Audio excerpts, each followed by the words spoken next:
বলবন্ত, ওদের দুজনকে এতটা কষ্ট দিয়ে মারবো যে পরের জন্ম সেই কষ্ট ভুলতে পারবে না। এরকম ভুল কখনো করো না। ওদের দুজনকে দুজনের সামনে মারতে গেলে অনেক রিস্ক হয়ে যাবে।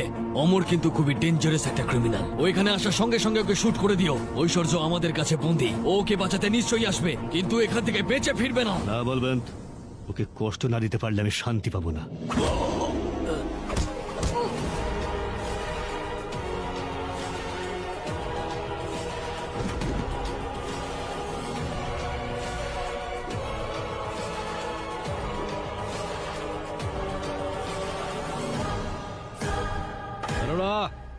বেঁচে থাকার জন্য ধন্যবাদ। তুই যদি মরে যেতি তাহলে তোকে মারবার জন্য আমি স্বর্গে অব্দি যেতাম। 2 গজের কবর তোর জন্য অপেক্ষা করছে। আমাকে ওই কবরে পৌঁছতে তোর অনেক সময় লাগবে, কারণ আমার আয়ু রেখা অনেকটা লম্বা। ওপরওয়ালা একে পাঠিয়েছে।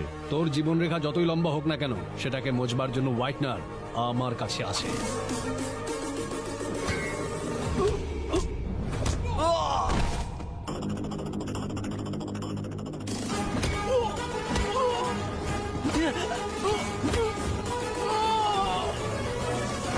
বলেছিলাম ও আস্তে ওকে গুলি করে দিতে, মাথা খারাপে। এবার কি ক্রিকেট দেখা ছেড়ে বেসবল খেলবো এখানে?